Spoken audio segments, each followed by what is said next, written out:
Will Poland bring down the EU? Conflict between Brussels and Warsaw rages on. Poland's future in the European Union was looking increasingly uncertain today as the conflict between Warsaw and Brussels continued to escalate.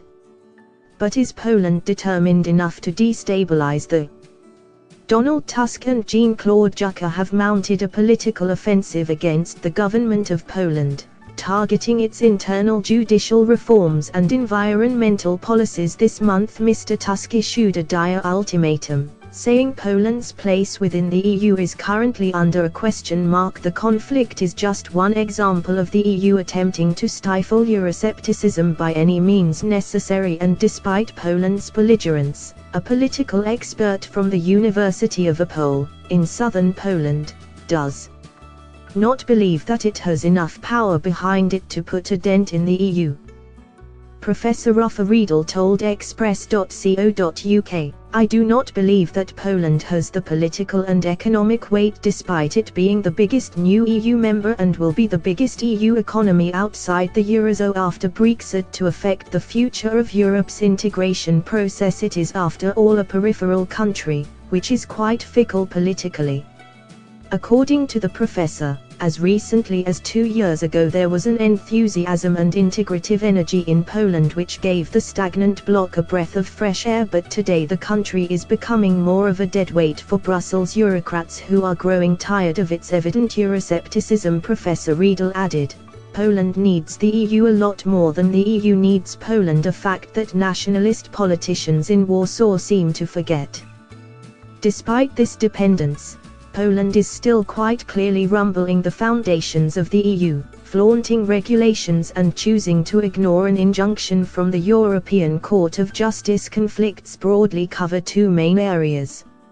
In July, Brussels launched an infringement procedure over reforms that experts believed would undermine the independence of Poland's courts. The second front has now opened over plans to cut down swathes of the primeval Białowieża forest, a UNESCO World Heritage Site. "We will not allow those who do not know our environmental laws to offend us," said Environmental Minister January Zisko.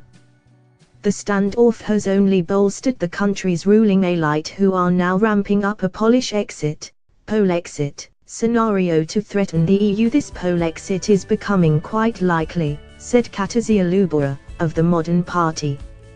"For now, we are at the stage of discouraging Poles to the European Union." Some Eurosceptics are also looking towards the Visegrad Group, V4 Group, as a potential threat that could take down the EU, but the sidelined economic bloc of Central European nations is not big enough of a power to pose any genuine danger to Brussels. Professor Riedel said, "It was initially a political fulfillment of the Central European Free Trade Agreement, CEFTA, a waiting room of sorts before entrance into the EU. You want to integrate with Western structures, then first prove in a smaller formula that you can cooperate." 4 nations currently make up the V4 group: Poland, Czech Republic, Slovakia and Hungary, depending on the political moods in Warsaw, Prague, Budapest or Bratislava. That cooperation worked to greater or lesser extents, but in more recent times we can see a lot more conflicts of interest rather than common initiatives. The professor continued, "Sometimes the V4 nations will consult each other in their important matters ahead of EU parliamentary summits, but we also have spectacular failures, such as the 27-1 vote on Donald Tusk's re-election. We cannot, however, forget that in this square, Poland is twice as big economically and territorially than the other members of the group combined. Ultimately, Poland's ambitions to dominate the region are likely doomed to fail without any major backing from other member states." This asymmetry of potential somewhat scares off its smaller partners, specifically in the context of superpower sentiments in Poland. The professor said Poland has ambitions of being at least a regional superpower, but in order to be a leader it needs its own followers. Thanks for watching. Please like, share and don't forget to subscribe English News Hub for new excited videos.